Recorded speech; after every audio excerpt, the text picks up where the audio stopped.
Subscribe to Awaaz today. Click on the bell icon for latest national and international buzzing news.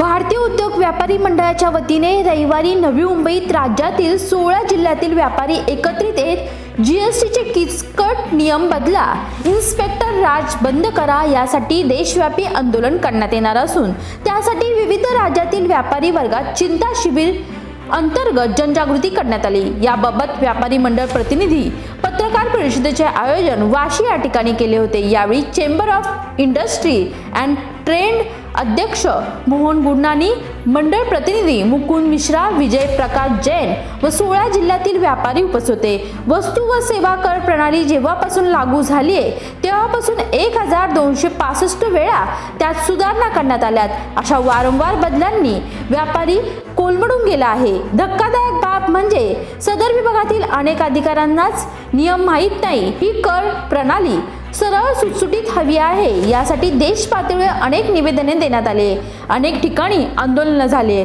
मात्र सरकारने दुर्लक्ष केले। त्यामुळे आता देशव्यापी आंदोलन तयारी सुरू केली असून राज्यात जाऊन व्यापारी वर्गात जनजागृती करण्यात येत आहे, अशी माहिती पत्रकार परिषदेत भारतीय उद्योग व्यापार मंडळाच्या प्रतिनिधींनी दिली आहे। सभी को ये कहा गया था कि स्टेट वाइज इसका अलग अलग पावर्स दे दी जाए, सभी गवर्नमेंट को पावर्स दे दी गई और गवर्नमेंट ने सभी जगह एपीएमसी ऑटोनोमस बॉडी के रूप में गठित की। सब अपने जो मंडी चलाएगा वहीं उसका अध्यक्ष होगा, उसका डायरेक्टर्स होंगे और उसका संचालन करेंगे। ये इसका बेसिक कंसेप्ट था। अब ये बेसिक कंसेप्ट इसका चेंज इसलिए हुआ कि जो आपने बताया कि एक तो हमारे यहाँ फसल की बहुतायत होने लगी। 9 करोड़ लाख टन हम गेहूँ पैदा करने लगे, 11 लाख टन हम चावल पैदा करने लगे और इसी प्रकार हमारी जो दालें हैं वो पैदा हुई है। अभी खाली एक मस्टर्ड बोल दीजिए कि 120 लाख टन पैदा हुआ है। हमारे राजस्थान में 51 लाख टन बाजरा पैदा हो रहा है। मैं सॉरी सर इंटरप्ट करना चाहता हूँ।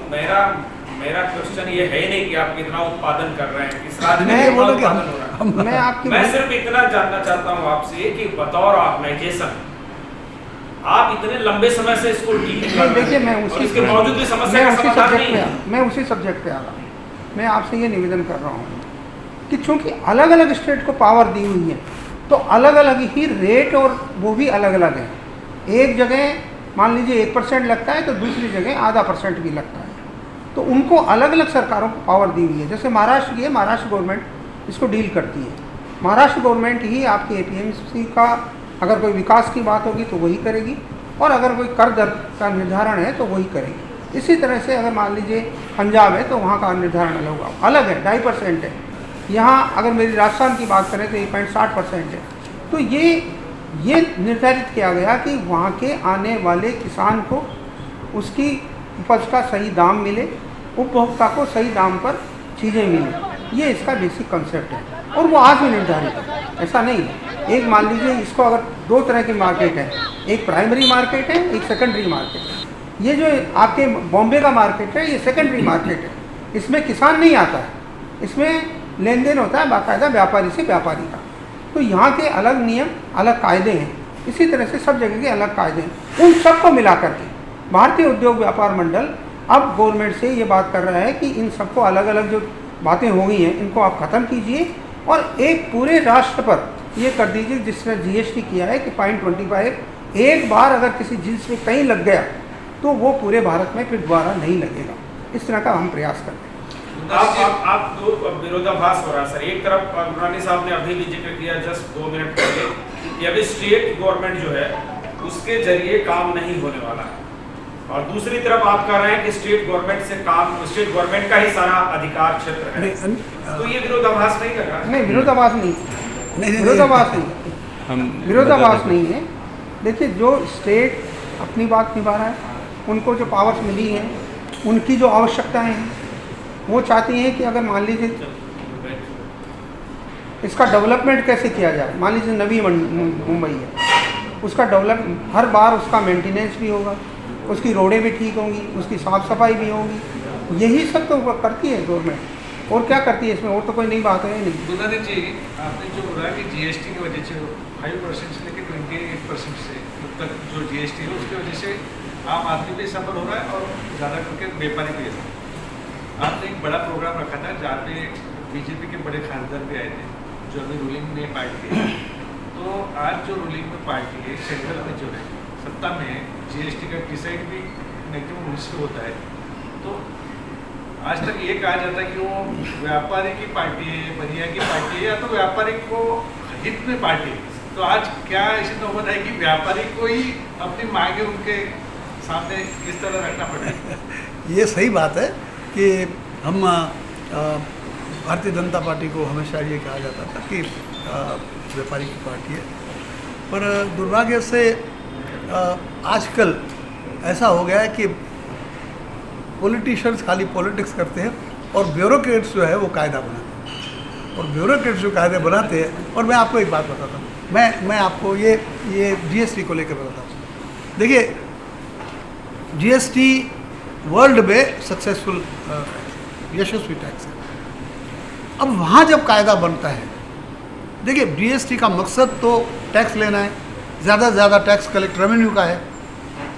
अब जब फॉरेन कंट्री, ये मेरा मानना है और शायद आप मुझसे अग्री करेंगे, फॉरेन कंट्रीज़ में या वेस्ट में जब कोई कायदा बनता है तो वहाँ की ब्यूरोक्रेसी जो सोचती है कि हमें व्यापारी से रेवेन्यू लेना है और रेवेन्यू लेना है, और इसलिए हम कायदा इतना सीधा सिंपल बनाएं कि ज़्यादा से ज़्यादा लोग रेवेन्यू भर सके और हमारा रेवेन्यू ज़्यादा से ज़्यादा बढ़े।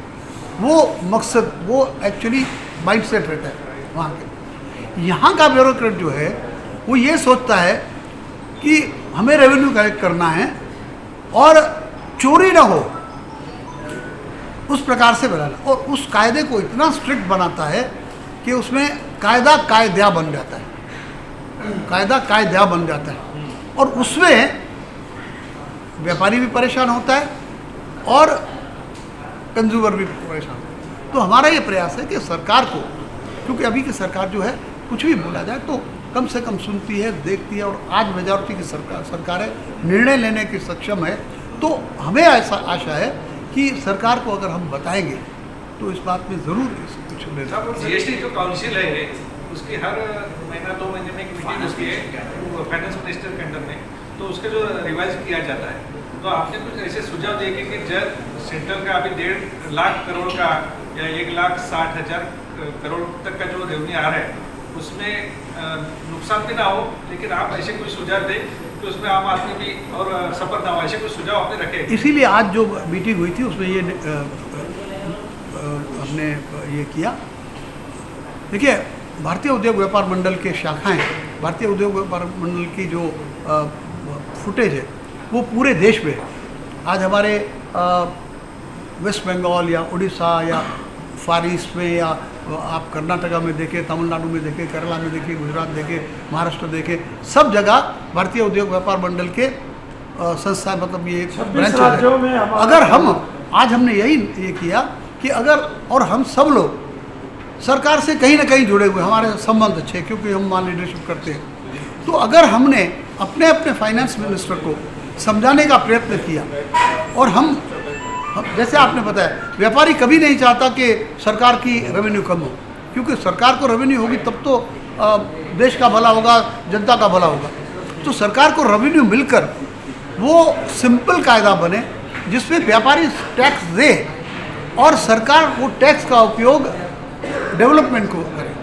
भ्रष्टाचार में चले जाए तो उसका फायदा नहीं। तो हमारा ये प्रयास रहेगा कि हर प्रांत में भारतीय उद्योग व्यापार मंडल के माध्यम से हम वहाँ के फाइनेंस मिनिस्टर को समझाएं और वो जीएसटी काउंसिल में प्रेजेंट करे, तो इसका बहुत अच्छा है। सर, आपने कहा कि ऑनलाइन के बारे में आपने कहा, ऑनलाइन मार्केटिंग के बारे में, ये पंतप्रधान नरेंद्र मोदी जी के खिलाफ जो उनकी संकल्पना है कि लोकल को ग्लोबल बनाने का, उसके खिलाफ आपका एक जो भी स्टेप लिए क्या कि अगर आपने ऑनलाइन मार्केटिंग जो भी ऑनलाइन करते हैं ये लोग बिजनेस, उसके ई कॉमर्स के खिलाफ आपका जो प्रस्ताव रखा है आपने, उसके खिलाफ वो जो स्टेट से आपने जो लेने चाह रहे हो कि ई कॉमर्स बंद होना चाहिए, जिससे जो लोकल व्यापारी हो बर्बाद हो रहे हैं, तो ये जो पंतप्रधान नरेंद्र मोदी ने बोला है कि लोकल को ग्लोबल हम लेके जाना है, उसके खिलाफ आपके स्टेप नहीं, इसके खिलाफ कहाँ हुआ है, हम तो उनका फेवर की बात कर रहे हैं। अगर लोकल मार्केट हमारी डेवलप हो रही है तो एक तरीके से स्वदेशी हो रही है। एक तो ये सरकार के, हम कोई ऐसी बात नहीं कर रहे हैं, हम उन ऑनलाइन कंपनियों, विदेशी ऑनलाइन कंपनियों की बात कर रहे हैं जो विदेश में बैठ कर के केवल इस देश में घाटा देने के लिए आई हैं 5 साल के लिए। हम तो ये कह रहे हैं कि ना कि लोकल की बाज़ार डेवलप हो, लोकल का व्यापारी डेवलप हो, लोकल का उद्योगपति डेवलप हो, लोकल का पर्यटन डेवलप हो, तो इसके तो फेवर में हम सब लोग कह रहे हैं। आज हमारी समस्या तो यही है ना कि हमारा लोकल का ट्रेड खत्म होता चला जा रहा है। सर मैं आपको एक मिनट मैं आपको बता, ऑनलाइन आप लोग खुद बिजनेस कर सकते हैं, खुद का प्लेटफॉर्म तैयार कर। मैं आपको देखिए, इन्होंने जो बोला ना ये बिल्कुल सही बात है, हम विरुद्ध में नहीं बोल रहे हैं। देखिए, ये जो जितनी कंपनी है, आपने अमेज़ॉन देखा, फ्लिपकार्ट देखा, वॉलमार्ट देखो, ये जितनी कंपनीज है आज की तारीख में वो सभी बहुत बड़े लॉस में हैं। इनको देश का डेटा चाहिए। इनको अगर 5-25 हज़ार करोड़ का नुकसान हो गया, और जो आज है, आप देखिए कोई भी रिटेल का जो स्टोर है, कोई भी हो, वो सब लॉस में है। वो अपनी कंपनी की वैल्यू बढ़ा रहे हैं, नफ़ा नहीं कर रहे। तो क्या ये सही है? अब ये, और उनमें गलत कहा होता है, मैं बताऊँ, ये ऑनलाइन का महाराष्ट्र में माल बेचते हैं, बेंगलोर का बिल बनाते हैं, अब वो स्टेट की टैक्सेस सब ये हो जाती है। और कई सारी इंक्वायरीज भी हुई है, कई सारे आपको मालूम है, ये उसमें ये भी निकले। मैं आपको बताऊँ, हम जब FDI एंड रिटेल का ये कर रहे थे, उसके सामने आंदोलन कर रहे थे, आप सब लोग को मालूम है, हमने काफ़ी किया। मेट्रो पर हमने केस किया। मेट्रो बेंगलोर में खुला था, कर्नाटका में। अब उनको और दुर्भाग्य की बात यह है कि हमारे देश में कायदे को मतलब डेविएट करके उसका फ़ायदा लेने का, और हमारे ही लोग जो हैं, हमारे ही जो कंसल्टेंट हैं, वो इन फॉरेन कंपनियों को समझाते हैं। उन्होंने क्या किया, उनको जो लाइसेंस मिला कैश एंड कैरी होलसेल का, तो वो B2B बेच सकते, बिजनेस टू बिजनेस बेच सकते थे। उन्होंने क्या किया कि सभी को अपना मेंबर बना दिया। अब कैश B2B बेचना है तो टीवी वाला जो है वो मेंबर था, टीवी के दुकान वाला वो भी मेट्रो का मेंबर था, और ग्रोसरी वाला भी मेंबर था। अब टीवी वाला अनाज ले रहा है, B2B है, वो कायदे का उल्लंघन न करते हुए भी कायदे का उल्लंघन कर रहा है। तो इस प्रकार से वो कर रहा था, और वो नुकसान कर रहा था। उसमें फ़ायदा किसका हुआ और नुकसान किसका हुआ? नुकसान पूरे देश के व्यापारियों का हुआ। और आप ये मानते हैं जो आज नुकसान करते हैं वो कल आपसे नहीं लेंगे, उपभोक्ता को छोड़ देंगे? वॉलमार्ट ने क्या किया पूरे वर्ल्ड में, पूरे जगत में, पूरे विश्व में वॉलमार्ट ने पहले लॉस किया है और बाद में ग्राहकों को चूसा है। आप देखिए आज फॉरेन कंट्री में हमारी मार्जिन लोएस्ट है। इस देश में इस व्यापारी की मार्जिन 1 से 2% हुआ तो बहुत बड़ी बात हो गई, वहाँ 25-30% मार्जिन है। सर एक कंसर्न है मेरा, कंसर्न सवाल नहीं है सर, कंसर्न है। जब भी चुनाव नज़दीक आते हैं सेंट्रल गवर्नमेंट के, जो मोदी सरकार का जब भी नज़दीक आता है चुनाव, तब अलग अलग ऑर्गेनाइजेशन के जरिए व्यापारियों को या ट्रेडर्स को अलग अलग तरीके से, कानून से कहें या दूसरे तरीकों से एकजुट करने की कोशिश की जाती है। क्या ये आपको ऐसा है क्या कि बीजेपी का छुपा एजेंडा है कि एक किसी पॉलिसीज को लेकर और व्यापारियों को या ट्रेडर्स को या दूसरे ऑर्गेनाइजेशन को, इसी से APMC के जुड़े हुए लोगों को एकजुट किया जाए, बाद में उसका फायदा उठाया जाए, ऐसा कुछ है क्या? देखिए, हम इस बारे में चर्चा ये है, आम चर्चा ये है कि जब भी चुनाव आते हैं तो जितनी भी एसोसिएशन होती हैं उनको कॉन्फिडेंस में लेने की कोशिश की जाती है। ये अलग बात है कि कॉन्फिडेंस में कितने लोग आते हैं। अब जब उनका एजेंडा है कि नहीं है, ये तो जवाब वही दे सकते हैं। हम तो इतना जानते हैं कि हाँ, लिया तो जाता है कॉन्फिडेंस में। अब कितने लोग आते हैं, नहीं आते हैं, कितने एसोसिएशन उनके साथ जाती है, नहीं आते हैं, और ओपन में कोई भी ट्रेड एसोसिएशन इस तरह से बहुत कम ही काम करते हैं।